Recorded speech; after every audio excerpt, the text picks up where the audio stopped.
Forward Guidance is brought to you by VanEck, a global leader in asset management since 1955. You'll be hearing more about a VanEck ETF later on, but for now, let's get into today's interview. Today is a very important episode that concerns what the US Treasury is doing and how it might be usurping core functions of the Federal Reserve by manipulating the amount of interest rate risk owned by investors and adjusting maturity profile of its debt issuance. I am extremely pleased to welcome back to Forward Guidance Stephen Miran, senior strategist at Hudson Bay Capital and fellow at the Manhattan Institute, and for the first time, Nouriel Roubini, senior economic advisor to Hudson Bay Capital, professor emeritus at the NYU Stern School of Business, and CEO of Roubini Macro Associates. Steve, Nouriel, you both have worked at the U.S. Treasury, Steve in 2020 during the Trump administration, and Nouriel in the late 1990s during Clinton's second term. So both of you know what you're talking about. You are the authors of an extraordinary new paper from Hudson Bay Capital that I think will shock many in the financial community and many of our viewers here today. The paper is called ATI, Activist Treasury Issuance and the Tug-of-War over Monetary Policy. So let's begin with you, Professor Roubini. What is activist treasury issuance, or ATI? Why does it matter? And what is this tug of war over monetary policy between the Treasury and the Federal Reserve? In this paper, we essentially find out evidence that Treasury has now started in the last few quarters to issue the ratio of short-term bills to longer-term debt in a way that is different from their standard guidelines in the past that essentially say that not more than between 50 to 20% of the total stock of debt should be short-term. And they're issuing more short-term bills, less longer-term or longer duration bonds. And effectively, if you think about it, this is a form of backdoor quantitative easing because you're reducing the supply of long-term treasuries while increasing the supply of shorter ones. And by reducing the supply, given the demand, you're pushing the price of 10-year treasury and other long-term treasury higher and the yield lower. So it's effectively a backdoor form of quantitative easing, the way that the Fed was doing when they were actively purchasing long-term bonds as a way of reducing the yield. Now, we know that the Fed is trying to tighten monetary policy until recently in order to cool off the economy, slow down growth, and push inflation towards its 2% target. Now, this activist treasury issuance becomes effectively a way for Treasury to undo what the Fed has done. And our empirical estimates suggest that the amount of this active unconventional fiscal policy is equivalent to the Fed having cut policy rates, the Fed funds rates, by about 100 basis points. And we believe that the fact that growth has remained above potential and inflation has remained sticky rather than moving faster towards 2% is due to the fact that Treasury has effectively interfered with what the Fed has done and has tried to undo the impact of the Fed tightening because they want to maintain financial conditions easier than otherwise to stimulate growth during this part of the business cycle. The reason we call it activist is because Treasury's got a long-standing set of rules for how it manages debt. Treasury likes to manage debt in a way that's going to have the lowest interest expense to the taxpayer over a long period of time. In order to do so, it's got some rules that it follows in terms of how it issues Treasury securities, right? And the reason we call it activist is because Treasury has been deviating from those rules, not temporarily, not for a week or two, not in the middle of a deep crisis, but it's been deviating from those rules in a large scale and systemic manner in a way that has had significant impacts on financial markets and through them on the economy. And we call it activist because it's a level of discretion and deviation from historic policy that's pretty unprecedented. And so what we do is we're sort of the first paper to sort of take seriously the ways in which Treasury is deviating from its rules and try and think rigorously about what effects that's having on the economy and how it interacts with the broader policy landscape. So the Federal Reserve not only has raised interest rates to tighten monetary policy, but it's also done quantitative tightening, the kind of the mirror opposite image of quantitative easing, that is to tighten monetary policy. But what you find is that the activist treasury issuance from the Treasury, you argue that there's over $800 billion of missing coupons or missing long duration treasuries that have been replaced by short term treasury securities. So you really have done the math. And I should say that both of you gentlemen are economists, scholars, and both have worked in two separate treasury departments. Professor, back in, I believe, the 90s, you worked for the Clinton administration. And Steve, you most recently worked for the Mnuchin treasury under the Trump administration. So you guys know what you're talking about. And yes, this is the most comprehensive and detailed and rigorous paper I have seen on this topic. So this is why I'm really excited for both of you to be here. Steve, just to set the stage for our audience, the Treasury is, I believe, part of the executive branch, and the president is obviously elected. So that is a political organization, whereas the Federal Reserve, while boards of governors are appointed by the Senate and selected in a political process, they are supposed to be independent. So monetary policy really is supposed to be somewhat technocratic, based on what economists as well as professional financial people think is best for the economy to affect its dual mandate of maximum employment and price stability. It is not supposed to be a political agent. And am I right, Steve, that your findings here would imply that Treasury is playing a little bit more of a role in monetary policy, and a political organ, which is not an independent central bank, is having an impact? Is that right, Steve? Yeah, that's absolutely right. The Fed, the Fed's supposed to be an independent, non-political agency that's setting interest rates to manage the business cycle in a way that's independent of the political cycle, right? It's not supposed to take political calculation into effect when it's setting interest rates and monetary policy. Treasury, on the other hand, as you point out, is run by political appointees and is part of the executive branch, and therefore does take into account political priorities of the administration when it's setting its policies, and that extends across the entirety of Treasury's policy equities, whether you're talking about tax policy and the way that IRS rules get written, or you're talking about issuance policy and the way that the market for Treasury securities is run. And so one of the points that we make in the paper is that the line between politically driven monetary policy and politically independent monetary policy has been framed somewhat because Treasury's actions have really impinged on what's traditionally thought of as the Fed's purview of managing the business cycle through its management of interest rates and broader financial conditions. And that's potentially quite a dangerous precedent to start setting. Professor Roubini, can you go walk through the mechanics? How is the Treasury issuing short-term debt as opposed to longer-term coupon debt? How is that comparable to the Federal Reserve's quantitative easing? It's a very complicated topic, but I'd love it if you could try and break that down for us. To explain how this works is as follows. Think about what happens when the Fed does quantitative easing. There is a demand and there is a supply for treasuries. When there is more demand, the price goes higher and the yield falls. There is an inverse relation within the price of the bond and the yield. And when the supply increases, of course, more supply, and therefore you need a lower price and a higher yield. So when the Fed does quantitative easing, it's trying to ease financial conditions by reducing long rates, and by reducing the long rates on Treasury, the mortgage rates and other market rates that are related to the 10-year Treasury reduced as well, because there is spread relative to Treasuries. So you're demanding more bonds, you're increasing the price, you're reducing the yield. That's what you do. That's quantitative easing.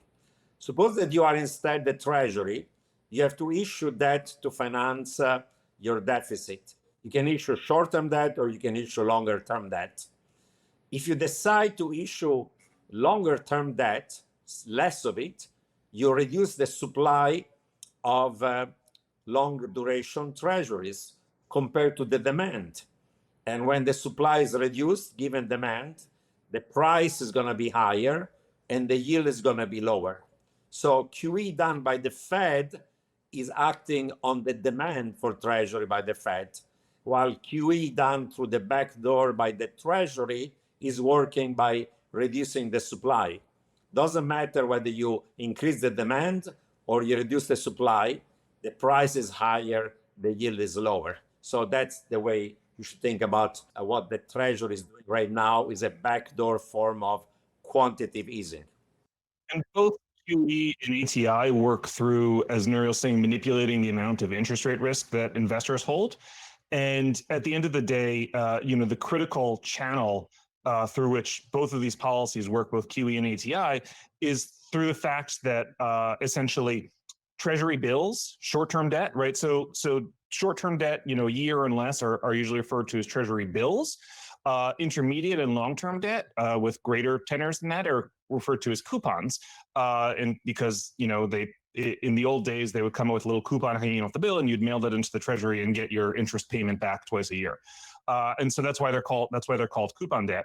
Bills are really effectively substitutes for money, right? And so if you think of money as bank reserves, as deposits, deposits that you have at the bank, which then have deposits at the Fed, they have no duration risk, no interest rate risk because they're so short-term in nature, and they have no credit risk because they're essentially at the Fed, right? Bills are very similar in having no credit risk. The Treasury is not going to default. It can't default by law, as well as having almost no interest rate risk because they're generally very short-term paper. Beyond that, sort of since the financial crisis, Treasury bills came to be treated from a regulatory perspective very similar to reserves at the Fed, as we sort of moved away from a bank regulatory system that counted reserves and reserve requirements, and towards one that counted capital ratios. And they also began to be remunerated the same as reserves at the Fed, because the Fed started paying interest on reserve balances to the banks. And so bills then began to bear a similar regulatory credit duration profile as money, and became very close substitutes for money. So if the Treasury Department issues a lot of bills and changes the ratio of the public's holdings between bank reserves and bills, it doesn't have any real meaningful effect because they're so separate, they're so similar, right? All you're doing is sort of swishing around different types of money or quasi-money. It has no real effect. But if the Treasury Department starts issuing a lot more coupons, intermediate and long-term debt instead of the bills, it's changing the amount of interest rate risk that the market has to absorb, right?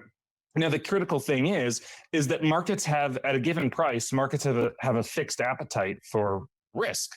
If you're giving the market more interest rate risk, the market has less ability to absorb other kinds of risk, like credit risk, equity risk, commodity risk, other types of assets, real estate risk, right? And so if the price of interest rate risk goes up or down, it'll flow through the system as markets are able to absorb more or less of that other type of risk. And so what the Fed does when it does QE is it takes interest rate risk out of the market, as Nouriel was saying. It bids up the price of bonds. And then the folks who then sort of say, okay, we can get rid of our bonds because they've moved up in price, they say, okay, we can buy something else like corporate bonds or stocks, right? And that pushes people, out the risk curve. This is what economists and central banks call the portfolio balance channel. And it pushes them out the risk curve. And as a result, it pushes up asset prices throughout the market. And that higher asset prices generate more economic activity. That more economic activity is a form of stimulus. And so that's how QE works, right? ATI works through the exact same channel of manipulating the amount of interest rate risk that investors own, but rather than stashing that interest rate risk away on the Fed's balance sheet by having the Fed buy it from the market and put it on its balance sheet, it just reduces the creation of interest rate risk at the source, right? And so, so take this to the extreme. Imagine that the Treasury issued zero coupon debt, right? Zero intermediate and long-term debt, and all bills, right? That would remove an enormous amount of interest rate risk from the market, and thereby begin pushing up other forms of other asset prices as well. So it really works through a lot of the same channels that QE does, and allows the Treasury Department to effectively implement what's a stealth QE program in terms of its effects on markets and the economy, but from Treasury instead of from the Fed. So Nouriel, what you and Steve have found is not that this 800 billion of missing coupon issuance is equivalent to 25 basis points of increases in the Fed funds rates, or one single cut or hike, but actually 100 basis points. So that is a very significant of a reduction in the Fed funds rate, of course. Reduction. To reduce the Fed funds rate. So the Fed is trying to push the Fed funds rate now to 5.5. So it's effectively as if the effective Fed funds rate today is not 5.5, but 4.5.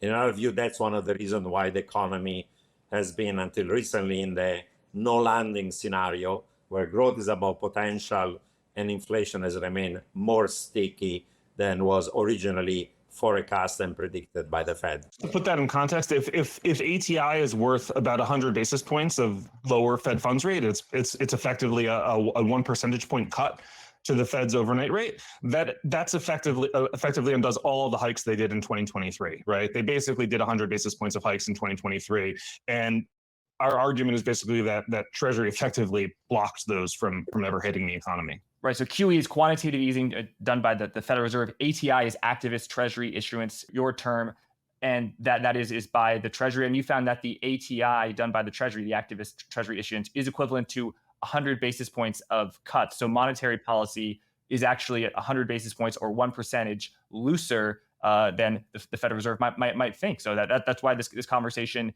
is so relevant. Steve, just to go back to your point about how activist Treasury issuance works. Treasury bills are very money-like. They are similar to a bank account. So if a central bank were to buy Treasury bills, they would create bank reserves and swap them for Treasury bills. Your point is that wouldn't actually be that stimulative because Treasury bills are already like money. It's like printing $100 bills and swapping it for another $100 bill. But really, the way quantitative easing works is on buying longer duration securities that require balance sheets to actually hold because they have risk. If you have a 10-year Treasury note, that value can go down 15% if interest rates rise, as happened over the past 2 years. So you're taking that risk out of the market. That's how quantitative easing does it. And the way it takes that risk out of the market is by just increasing the demand by buying them themselves. This way, it's instead of the Federal Reserve increasing demand, it is Treasury reducing supply. Do I have that right? Yeah, that's right. Bills are so close to risk-free from a variety of perspectives and so close to reserves at the Fed that a bank like JP Morgan might have at the Fed, right?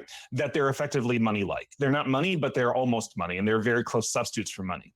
And therefore, if government authorities, whether it's the Treasury Department or the Fed or anybody else, changes the relative allocation in the public's holdings between reserves at the Fed and Treasury bills, because one is money and one is almost money, it has very little economic consequence, right? There's very little there's very little economic or market impact because bills and bank reserves are so close in terms of their economic characteristics, right?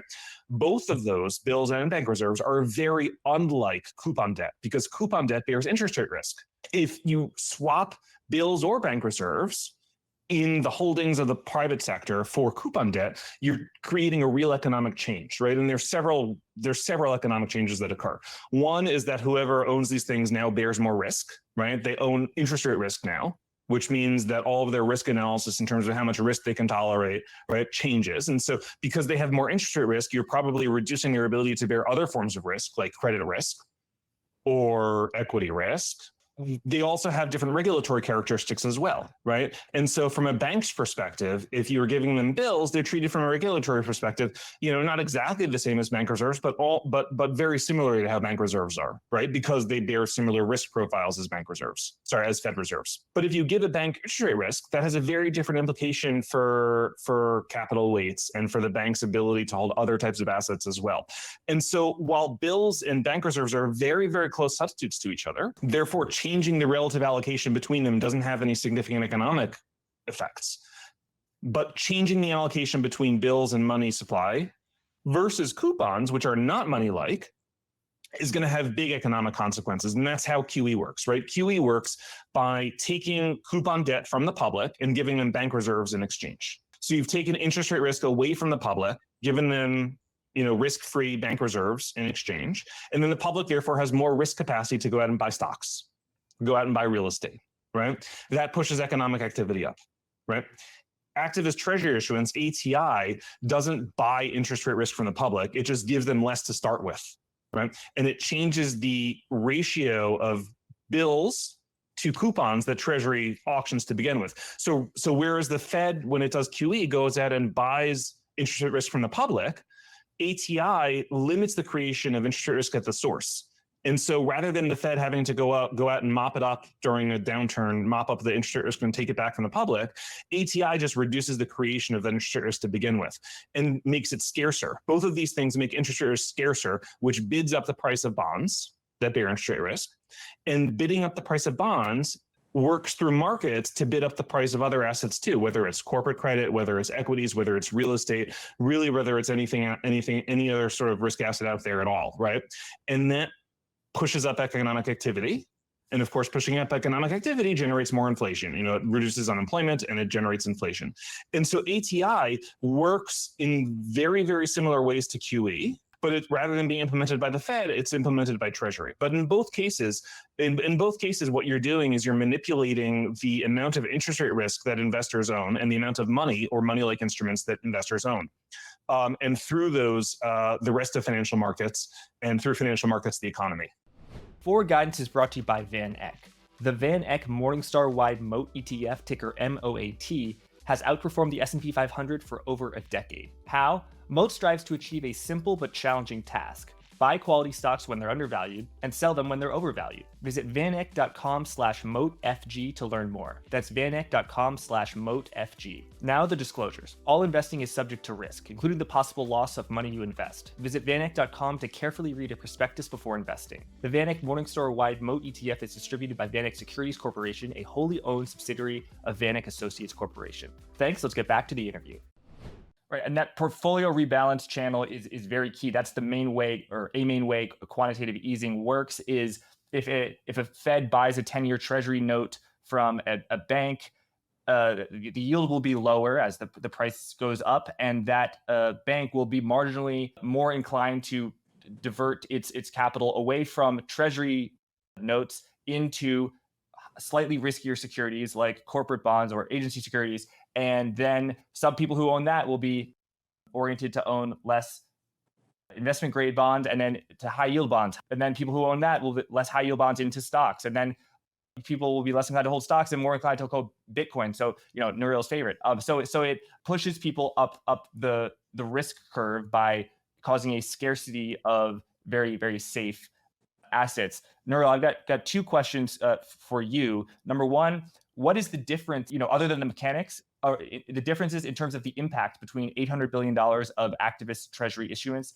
ATI, from the Treasury versus $800 billion of quantitative easing from the Federal Reserve? In effect, are they same, or are there differences in terms of the impact?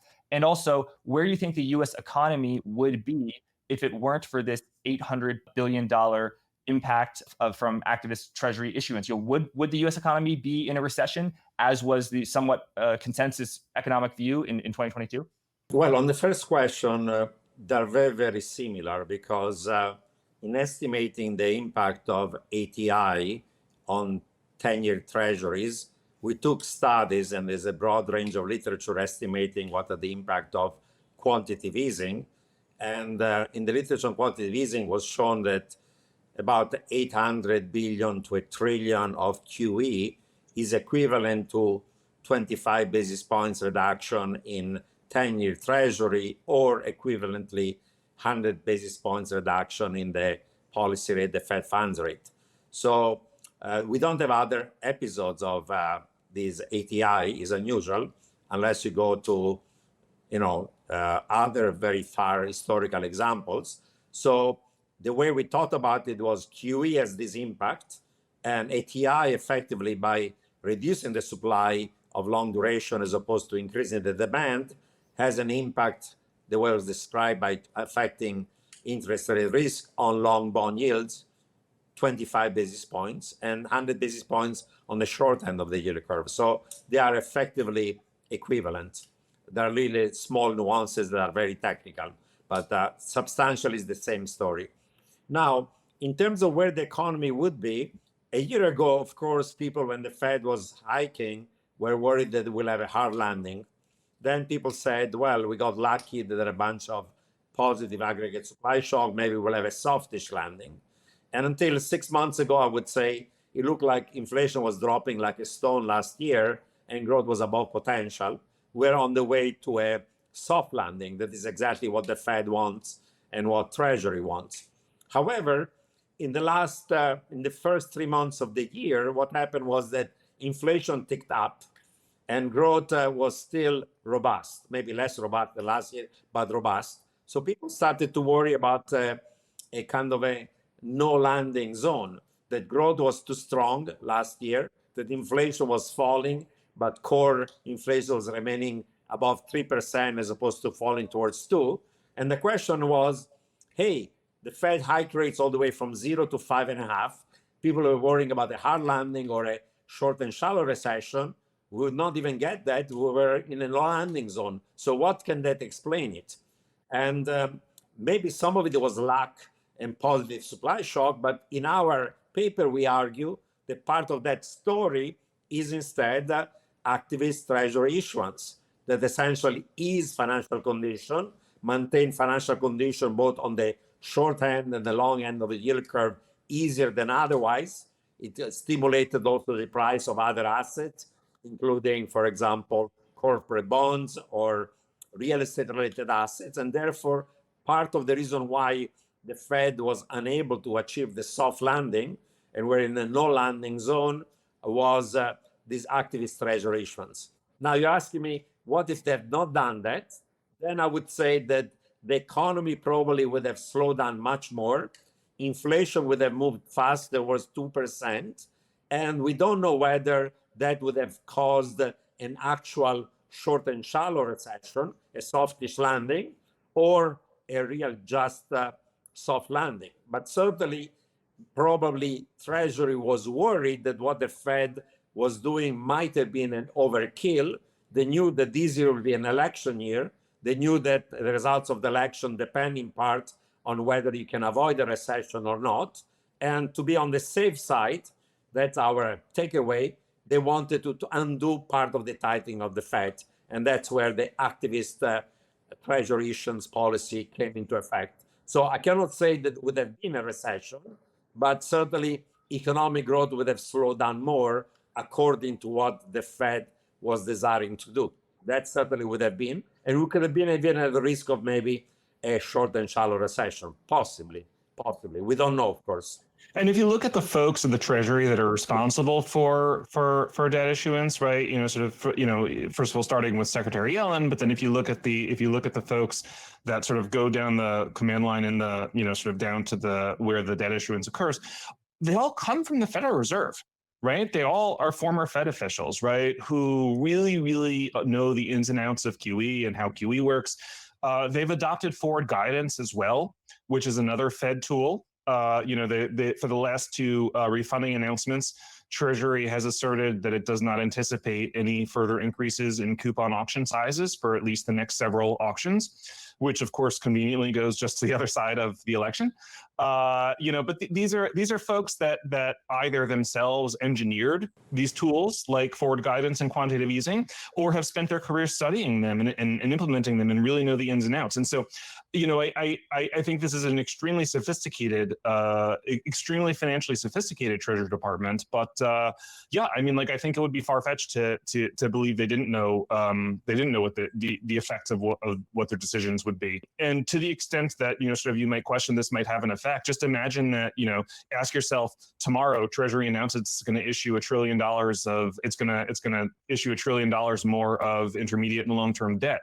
What do you think that would do to the markets and the economy? And if you think that Treasury selling $1 trillion more of intermediate and long-term debt would have a different effect than the Fed selling $1 trillion worth of its past QE purchases, or someone else selling it, I'm not sure why that would be the case. But I think most people would agree that it would have a significant tightening effect on financial markets. Just to make clear, Congress's job is to decide how much to tax and how much to spend, and then that difference is either the surplus if they take in more than they spend, or, as is much more common in the US, a deficit where you spend more than you take in. And that deficit, which last year was 2023, just under $1.7 trillion deficit, Treasury has to borrow that in the market, and they could borrow it by issuing a 1-month coupon and rolling it over every month, or they could issue a 30-year bond. That's the longest thing. They could issue a 100-bond year if they wanted, but obviously we don't have that in the US.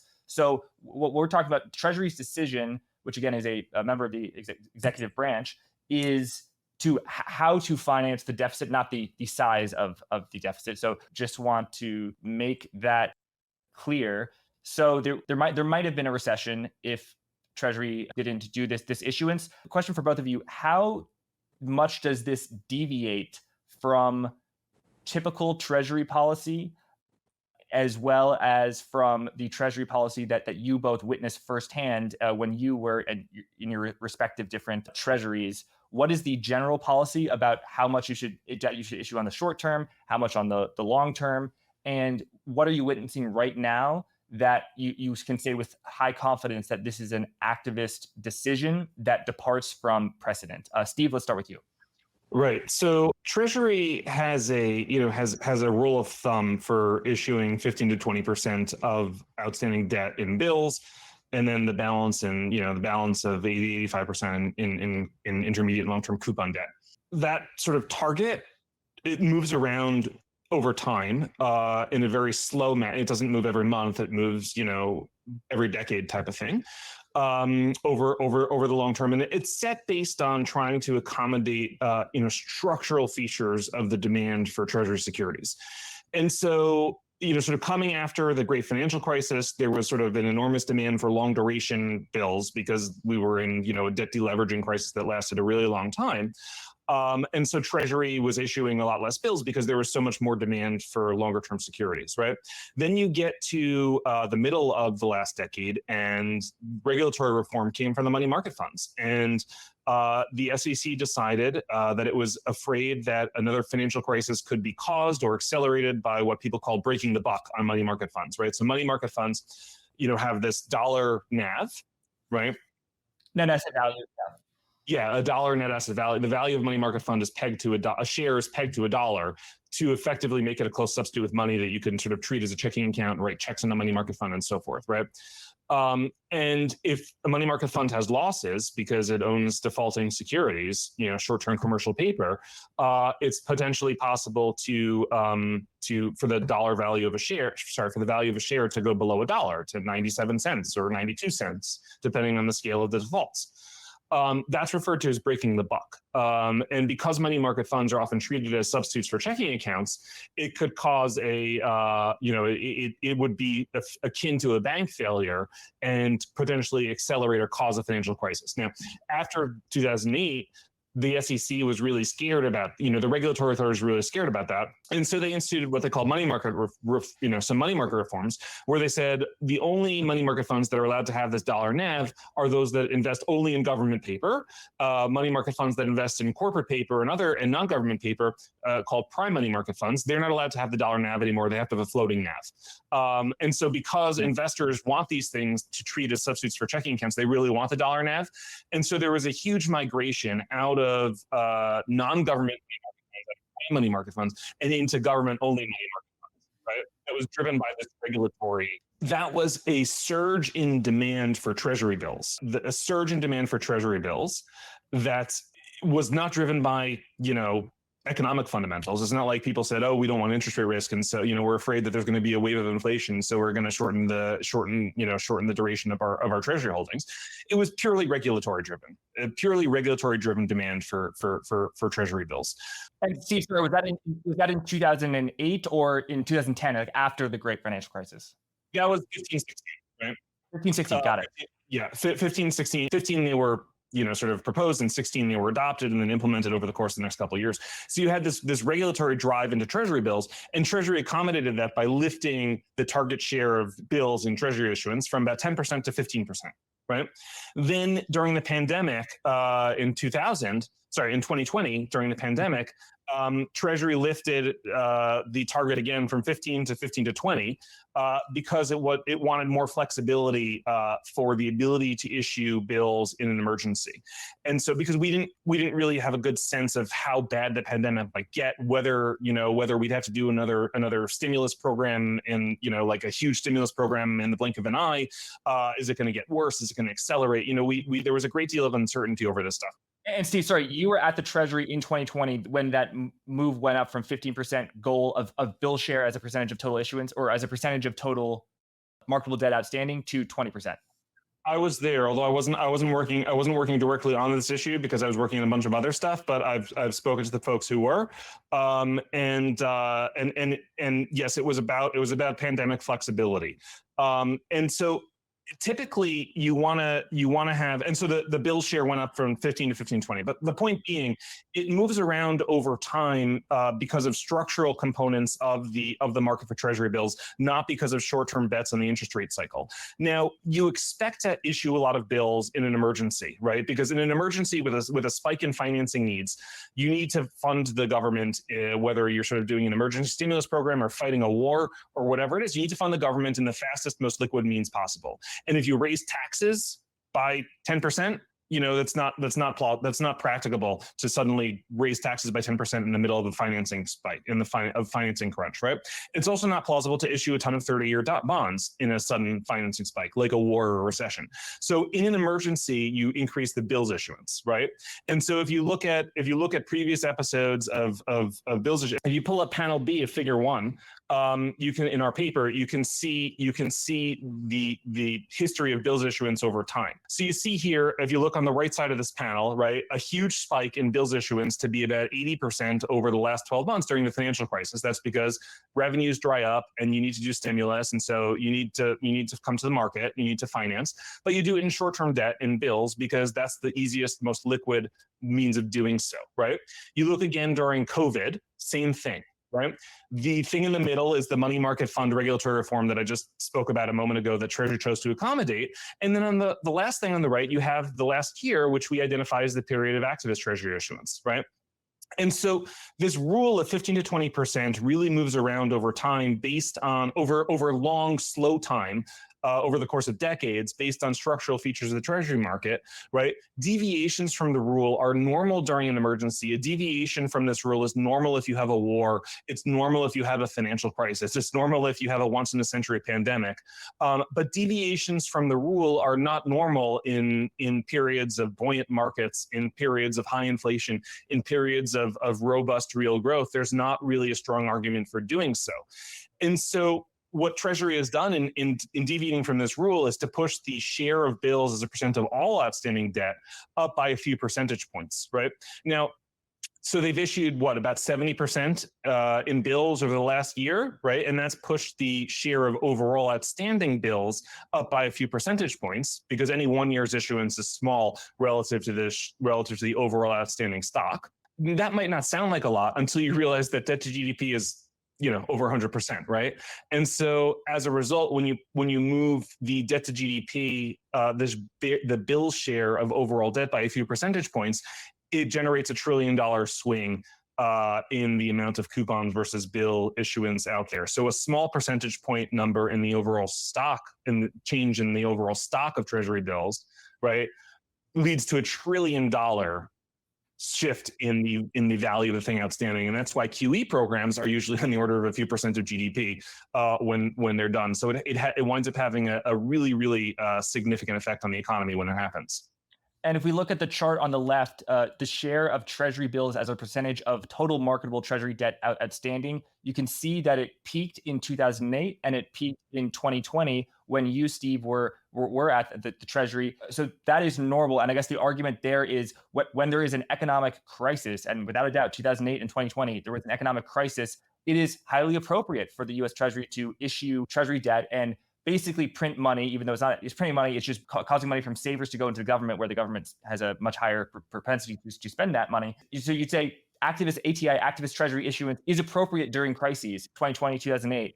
But you're saying right now we have crisis activist treasury issuance at a time where it is inappropriate because the unemployment rate is still low, although it's a little bit higher, 4.1%. We're still adding jobs, and the stock market's at all-time highs. Is that your argument, Steve? That's the argument. Yeah, look, issuing a ton of bills is normal during a genuine crisis, like the global financial crisis, like the pandemic.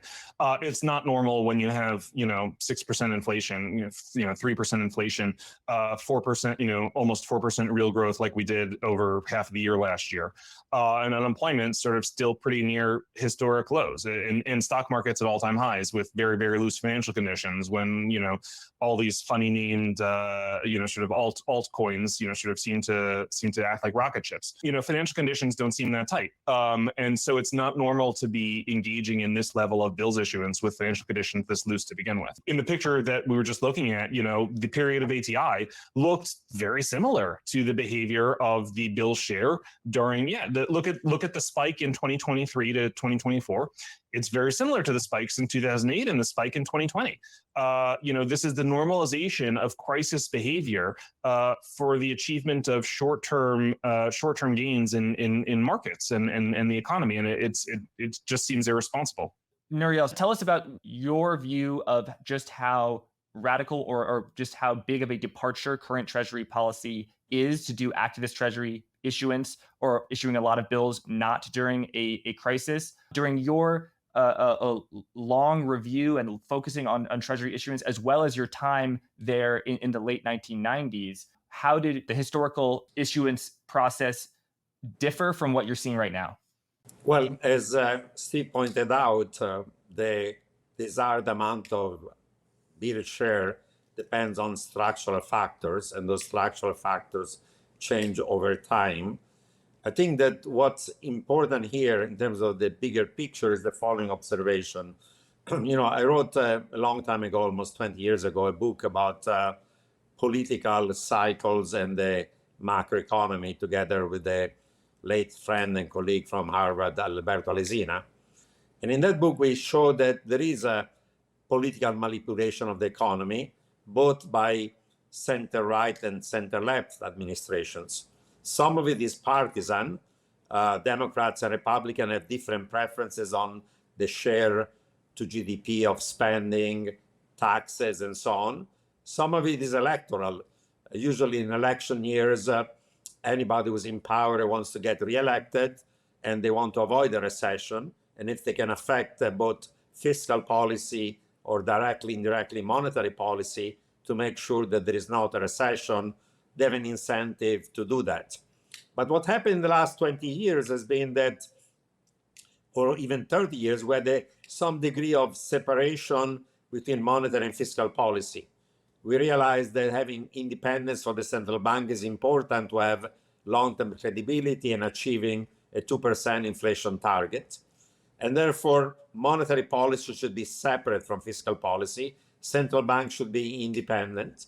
Fiscal policy, of course, is more political, but that's normal. And depending who's in power, democratically choose the sets of fiscal policies that are considered desirable by the majority of the people. But here, I think that the risk we're facing right now is that we made the central bank independent. During the global financial crisis and during COVID, you had some merger between monetary and fiscal policy. Quantitative easing in both episodes was monetizing fiscal deficits. But you could say those were emergency. Global financial crisis, the worst financial crisis since the Great Depression. COVID, potentially the worst economic downturn. So those unconventional policies were unconventional monetary policy, unconventional fiscal policy, credit easing, and the blurring between monetary and fiscal credit policy was justified maybe by emergency, even if many people said we did it too much and for too long. However, as Steve was pointed out, we're not in a recession, we're not in a financial crisis, we're not in a depression, we're not in a big war, and therefore monetary and fiscal policy should be independent from each other. Central bank policy should be independent, and we should not have a way of interfering with what the central bank is doing via fiscal policy. And what we're showing here in the paper is that actually this new activist treasury issuance is a way for a fiscal authority to do effectively monetary policy. They can do it in an election year, but the risk is that if it becomes normal, they could do it also outside of election years. And whether one administration does it or the other, once it becomes normal, then there is a risk that whoever is going to be in power is going to do the same. Because in the paper, we show that if you're going to undo this activist treasury policy, for a while, we push down long yields by 25 basis points, but for a while, long yields will have to go higher by at least 50 basis points. because you have to undo the effect of what you have done during ATI. And therefore, whether Democrats are going to win the election or Trump, phasing out this policy may actually hurt the economy over time. And there's a risk that then whoever is going to be in power is going to say, we did it in an election year, but we have to keep on doing it for longer term. Otherwise, we're going to crowd out economic activity. So by doing something like this, you're biasing not only your decision in the short run, but you're risking to introduce no separation between monetary and fiscal policy over the medium long term. And that's why this is something dangerous that shouldn't be done, regardless of who is in power. This is not a partisan argument. When Trump was in power, he was trying to bully the Fed to cut rates sooner and faster rather than raising them. So those political biases occur whether there's a Democrat in power or a Republican. We usually want to make central banks independent to avoid those biases, but now we have backdoor monetary policy through fiscal policy or debt management policy. And I think that over time is a meaningful risk to consider. Hello, everyone. Permissionless 3 is coming to Salt Lake City on October 9th.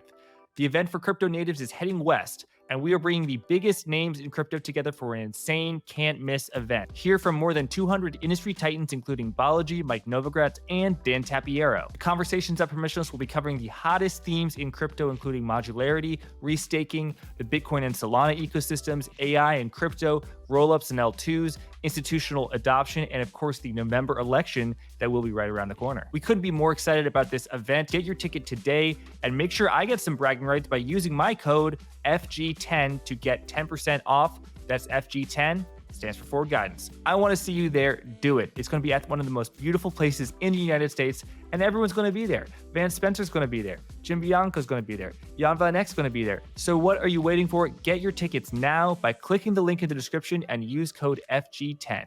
Back to the episode. And so the risk is that the U.S. Treasury is increasing its bill share, which is stimulative to the economy. So it increases nominal growth. It also may increase inflation, and that governments, regardless of Republican or Democrat, will become dependent upon that because they fear if they stop, the market, which has become used to high bill share, low coupon issuance, will have a bad reaction that would adversely impact the economy. Nouriel, you used the word crowding out.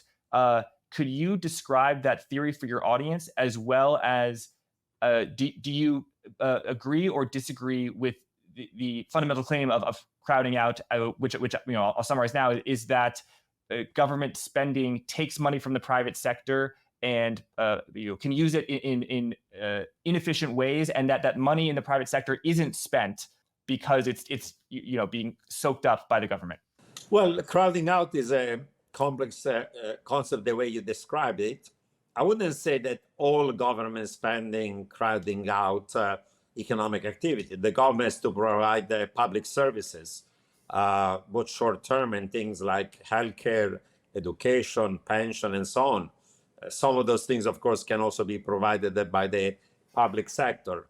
Usually, crowding out is more, likely to occur when you increase spending, you don't raise enough revenues, you have a large budget deficit. The large budget deficit over time leads to an accumulation of public debt. And then the equilibrium between demand and supply implies that long-term interest rates go higher, and that rise in long-term borrowing costs by the government by increasing also the borrowing cost of the private sector, because everything is a spread relative to treasuries, commercial real estate, mortgages, auto loans, student loans, credit card, you name it. Then that rise in long-term interest rates can crowd out private spending, consumption, capital spending, and investment. So excessively large budget deficits over time crowd out private sector economic activity. They can also crowd out economic growth. Of course, when you think about public spending, is it current spending? Is it capital spending? If you have to make a lot of investments in the public sector for infrastructures, it makes sense to make those investments if they're not provided by the private sector, and maybe even finance them over time with debt if the return on them is higher than the cost of borrowing.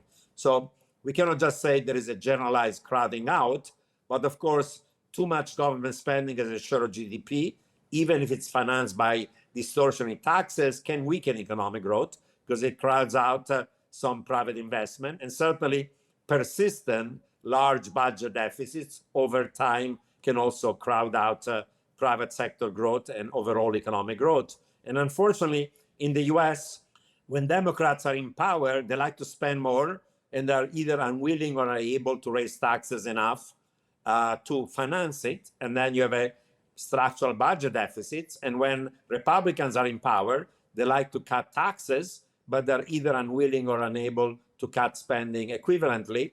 So we end up in a situation in which there are structural budget deficits, whether Democrats are in power or Republican. And we're lucky that we are the global reserve currency. So the rest of the world is willing to finance our fiscal and current account deficit for longer and cheaper. That's the advantage of being the global reserve currency. But over time, actually, is dangerous, because any other country in the world that has a reckless fiscal policy, if you have an emerging market, the market punishes you. Your bond yields go higher, the currency collapses, and you have a squeeze. Even in advanced economies the last few years, Greece, Italy, United Kingdom, if you have reckless fiscal policy, the market punishment can be instant. Look what happened in the UK, where Liz Truss did not last in power more than 44 days because she cut taxes and raised spending.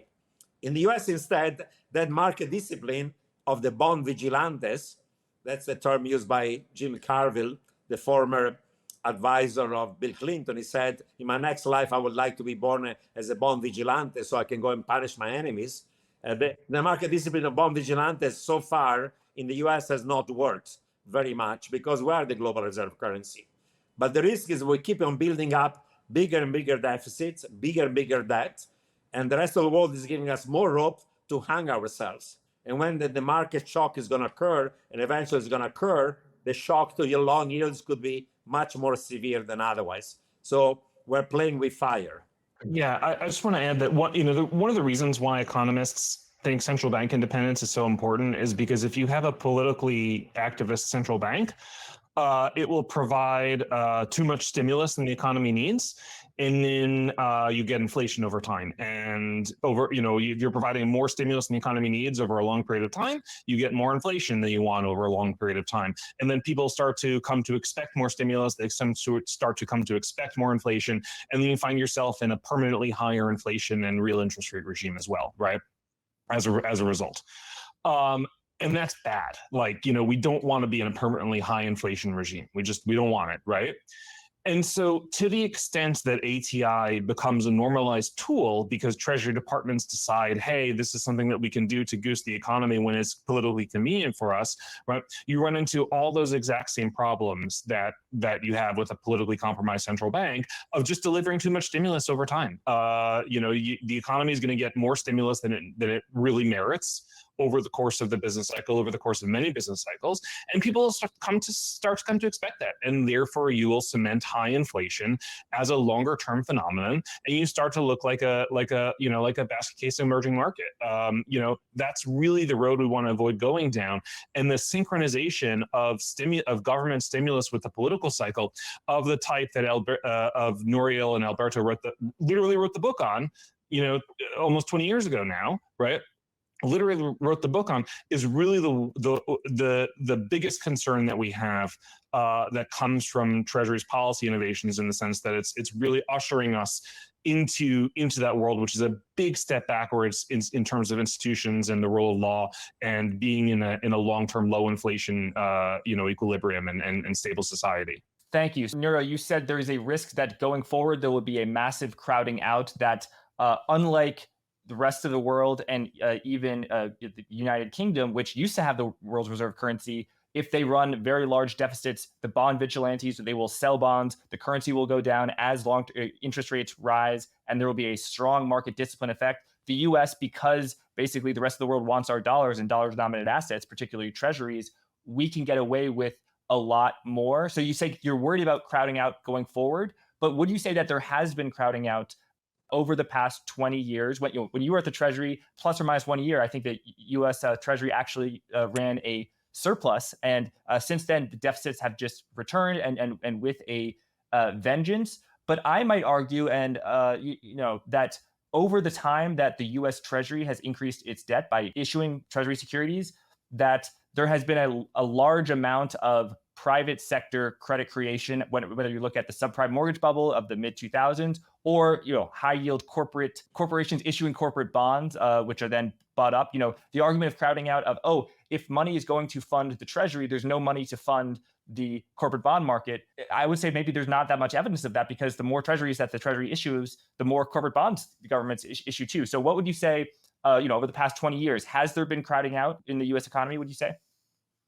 Well, I will make the following observation. When I was at Treasury during the Clinton White House, as you pointed out, was the first time in a long time where the budget surplus. Part of it was prudent fiscal policy. Part of it was also good luck. There was the internet revolution that led to a significant increase in economic growth from less than 2% to above 3% and so on. And then we started squandering it again after Clinton came out of power. And as I said, there's been a bipartisan kind of bias. But during the global financial crisis, initially the Fed went from near zero policy rates to 6.25 by 2006. And then when the GFC occurred, because there'd been a massive buildup of private debt and leverage in the system, we went to policy rates of zero. And we stayed at zero for many years. And after we went to zero was not enough, we did quantitative easing. And then we did other types of credit easing. And that game occurred all the way to 2016 and 17. And then we stopped QE, but we maintained the balance sheet. And then we started raising rates very, very slowly, and then reduced the balance sheet. But we've lived in a world where easy money has been literally the experience since 2008 on, with very few exceptions, and so on. And when Trump was in power, the Fed was hiking, but he was bashing them, saying, you're hiking too much. And then COVID came and went back to zero, and then to QE. And now we have normalized and so on. So we've not lived in normal times, first of all. We've lived in periods of easy money. Some of the asset bubble we've seen pre-GFC and post-GFC may have been driven by that. And now we're in a different world, a world in which, because of inflation, because of different balance between saving and investment, we're not going to be in a world of zero policy rates, be 4% plus. We're not in a world of zero long rates, as it was for almost a decade. We're in a world where the long-term Treasury yields are going to be 10% plus. That's already pinching highly leveraged people, household, small businesses, highly debt corporations, entire countries. And even yields on the US Treasury that during and before COVID they were close to 1%. Now they're closer to 4%.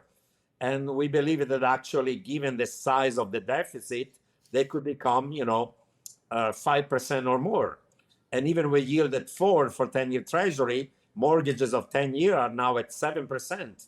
And some of the fragility of the housing market is that it's very expensive to borrow to buy a home at 7%. And this is if you are a good credit.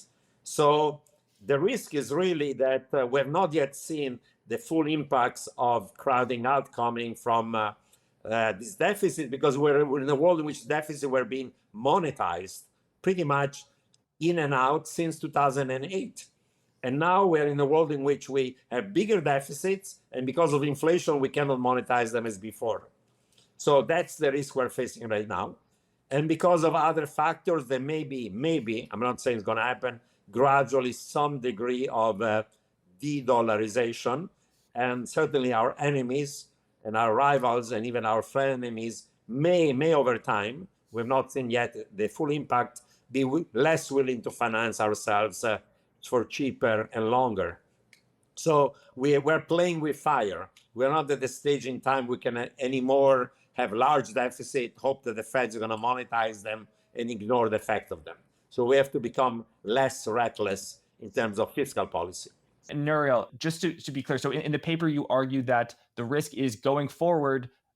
Currently the White House, President Joe Biden is a Democrat. Whether it's Republican or Democrat going forward, both sides will use ATI activist Treasury issuance. Trump is leading in the polls. If Trump wins the presidential election in November, is it your base case, Nouriel, that the policy of activist Treasury issuance, that is to say, padding the Treasury issuance by issuing shorter term bills rather than longer term coupon debt, which is stimulative to the economy, will continue? Might it even be bigger than it is now? What do you think, Nouriel, first, and then Steve? We don't know. I don't want to make assumptions, but I would say whether it's Trump or whether he's Biden or another Democrat in the White House, think of it this way. Suppose that you want to phase out essentially this ATI, then as we show in the paper, to undo it for a period of at least 2 or 3 years, depending on how you do it and when, 10-year Treasury yields compared to current level may be going up by at least 50 basis points. So whoever is going to empower is going to have a dilemma. I don't want maybe to continue this policy and make it permanent. It was supposed to be temporary, but if I do it, 50 basis points increase in long rates can crowd out economic growth, can lead to a stall of economic growth, could even lead to a recession. So whether it's going to be Trump or it's going to be a Democrat, it's going to be tough to undo it. And because if you undo it, actually, the tightening of financial condition could push you potentially in a stall, if not in a recession. And then the question is going to be, whoever is going to be in power, are they going to keep on doing it to keep a lead on long rates, or they're going to undo it, risking to really crowd out economic growth? And I honestly don't know what's the answer to that question. So Steve, what do you think, as someone who was at the Trump Treasury, the Mnuchin Treasury in 2020, if Trump gets elected, which he very well may in November, will the Mnuchin, or whoever the new Treasury Secretary is, have a similar policy to the current Biden-Yellen Treasury of activist Treasury issuance? Yeah, so I think in the long run, our prosperity rests upon the quality and credibility of our institutions, and so I think it's important to stop fraying those and to undo ATI and work back towards regular and predictable issuance as quickly as possible. I think that a lot is hinging on this all else equal clause. Economists love their ceteris paribus and they're all else equal. And so I think a lot of the negative impact of higher interest rates can be stemmed by taking a broader disinflationary political agenda to try and put a lid on interest rates and put a lid on inflation. And a temporary 50 basis point increase in the term premium when government is sort of taking steps to interfere with the supply side by, for instance, proposing, caps on rent control or something, is very different than a bigger caps on rent increases. It is very different than what the effects would be in a broader sort of supply side reform, regulatory reform driven approach to getting inflation down, which would presumably have countervailing effects that would reduce interest rates, both of the back end and at the front end.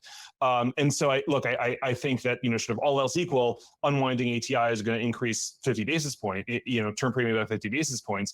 But I suspect that broader economic policy from a Republican administration, from a Trump administration, would be focused on a lot more supply side regulatory reform and disinflationary efforts in the energy energy world that would help get inflation down and help get interest rates down, and hopefully provide some countervailing support against that. Because I do think it's important to restore the credibility of our institutions and head off questions about regularity and regular and predictable. But I think it's important to understand that policy isn't, issuance policy, like any other policy, isn't chosen in a vacuum. It's part of an overall policy agenda, and therefore you should sort of think about what a theoretical Trump administration would be doing in the context of a broader set of policy goals. Got it. So you oppose activist Treasury issuance regardless of it, whether it's Trump or Biden or Republican, Democrat. If it's RFK, you think that regardless of politics, that activist Treasury issuance is not a good policy. Steve, yeah? Yeah, I think we're pretty clear that it's bad. It's erosive of institutions. It's erosive of the idea of having independent monetary policy. That's not driven by the political cycle, and it's very costly because it sets up. It has to be paid back, and we just had this long conversation about crowding out and how unwinding ATI would boost the long end by 50 basis points temporarily before settling back into a permanent 30 basis point increase. It's got to be paid. It's got to be paid back, and it may not be at the most opportune moment. So I think it's a pretty bad thing. And as we emphasize throughout the paper, it's okay. It is the right policy to issue a lot of bills in an emergency, right? It is the right policy to issue bills in a financial crisis, in a war, in a pandemic. We even cut Treasury a pass on this in the aftermath of the suspension of the debt limit, right? And so when the debt limit was suspended in May of last year, Treasury had to sort of come in and do a ton of issuance to make up for the time when it wasn't issuing because of the debt limit, right? It was drawing down its savings accounts and it wasn't issuing. So then when the debt limit was suspended, they had to do a ton of makeup issuance, right? And they did that makeup issuance in bills in Q2 and Q3 of last year. That was an addition. We talked before about $800 billion of ATI being stealth QE. There was an additional $400 billion from right before that, from the immediate aftermath of the debt limit suspension, that we didn't count in our numbers, because we viewed that as not activist. We viewed that as the suspension of the debt limit, right, and the flood of issuance that you had to do in the immediate aftermath to make up for refilling the savings accounts, right? I think that was not totally unreasonable, right? Like that's fine, right? It's not quite a war or a pandemic, but it's not like what they were doing throughout the course of the rest of last year and throughout the course of 2024, and seem to be committing to do into 2025. And so we gave them a pass. So we tallied up the 800 billion and we gave them a pass and an additional 400 billion because it seemed not activist. So to answer your question, I think that there are times when you can issue large amounts of bills for legitimate reasons, and those are things like wars, recessions, right, or the aftermath of a debt limit suspension when there's a flood of issuance for reasons that's not your fault. That was Congress couldn't agree on raising the debt limit. Congress eventually came to an agreement on suspending the debt limit, and therefore Treasury had to do a flood of issuance. We didn't count that as bad. That's reasonable. But yes, I think that engaging in these policies without a clear, good, justified reason for doing so is bad, regardless of who the Treasury Secretary is. Thank you, Steve. So I just want to get clear on the arguments, claims, and predictions of this paper. So as Nouriel, you corrected me. You say that this $800 billion activist Treasury issuance has the economic impact of 100 basis points of lower on the Fed funds rate, or 25 basis points on the 10-year. The assumption there being that the 10-year is the economy is more sensitive to the 10-year because that's where mortgages and then a lot of other stuff is priced, equity market. So maybe if the Treasury hadn't done that, maybe the Fed funds rate would still be where it is, but the 10-year would be 25 basis points higher. And then in the conclusion, you write that when the market starts to look forward to over $1 trillion of bills being termed out into notes and bonds, that is turning bills into coupons, longer-term treasuries, we expect it to temporarily raise long-term interest rates by 50 basis points, prompting a meaningful repricing of risk assets before settling back into a permanent 30 basis point increase. So Nouriel, walk us through this prediction, that this way that you're seeing markets. How will it play out? It sounds quite bearish for Treasury bonds, all things being equal. Is it also going to have an impact on the economy as well as perhaps the stock market? Yes, effectively, this ATR reduced the 10-year Treasury by 25 basis points relative to what it would have been. But undoing it both through a flow effect and a stock effect implies that you don't go back to the previous 25 basis points level, but for a while you're going to be above that. So you're going from minus 25 to plus 25. So it's a 50 basis points increase in the transition. Once eventually you've done that transition, eventually the yield goes lower, but goes towards the previous level, maybe an epsilon more because you have higher stock of public debt because of the deficits. So the point is, in that transition for a couple of years or more, depending on how fast you do it, 10-year Treasury yields will be 50 basis points higher. Now, that's a significant tightening in financial condition and may actually occur at the time where the economy maybe is finally softening based on the latest economic data. The Fed is thinking about cutting policy rates, probably starting in September. But then you'll have an additional crowding out coming from 50 basis points higher Treasury yields.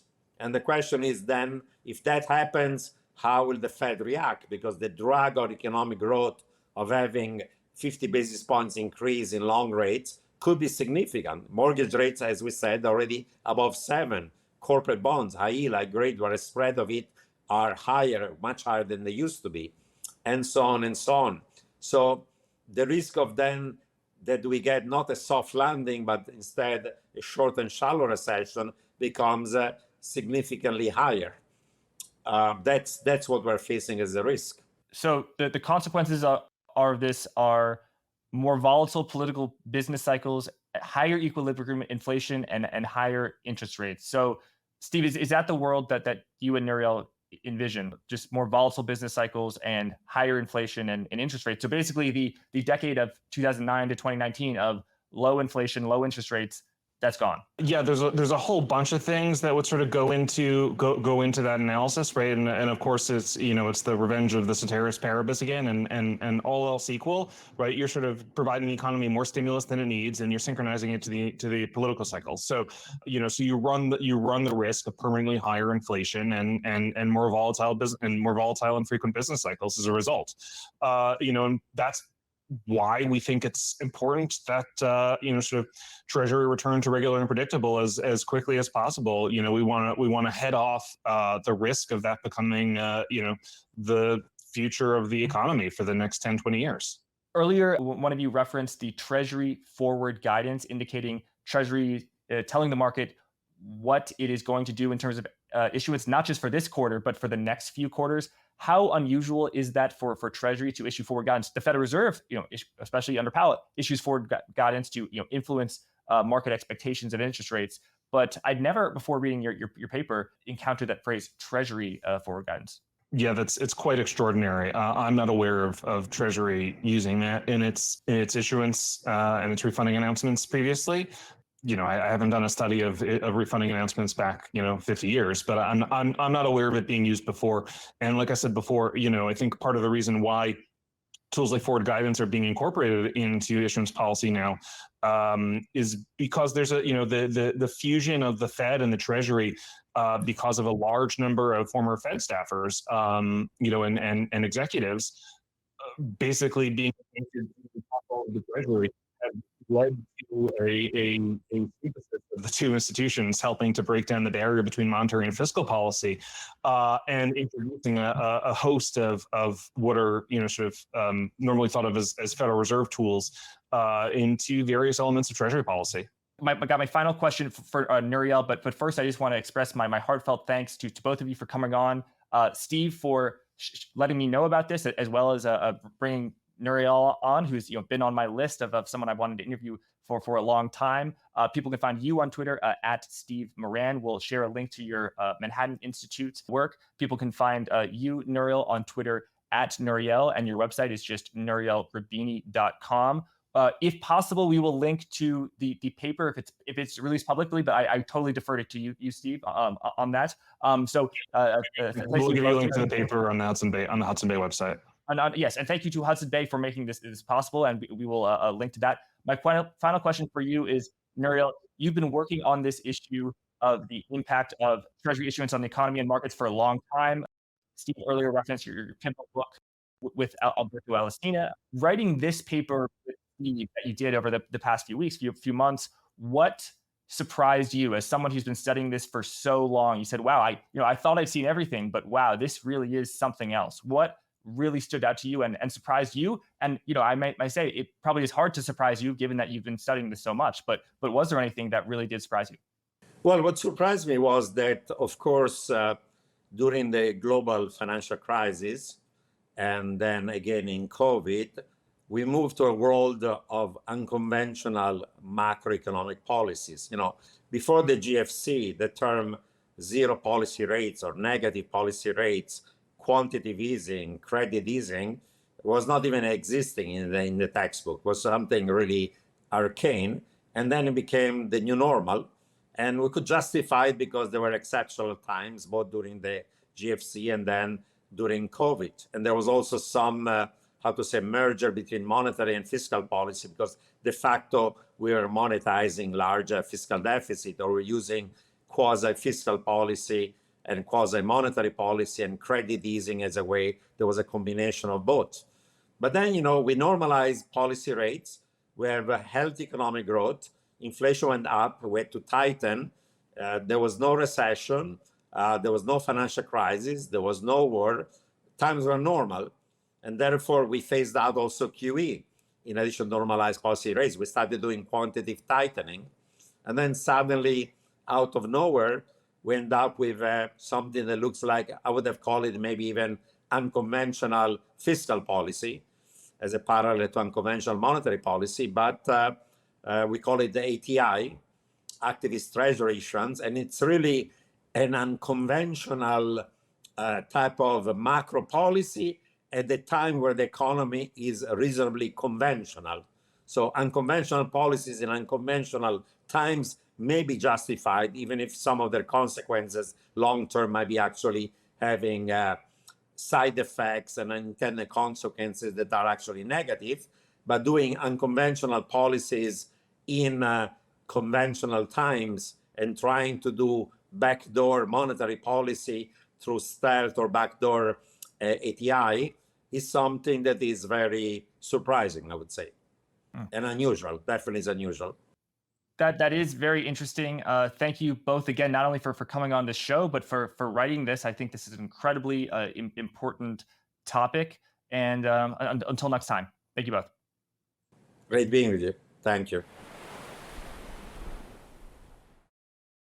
Thanks for watching. Remember to check out vaneck.com/MOATFG to learn more about the VanEck Morningstar Wide Moat ETF, ticker MOAT. Lastly, Forward Guidance is available not just on YouTube, but on all podcast apps, and a video version is available on Spotify and Twitter, where I post interviews regularly. Thanks again. Until next time.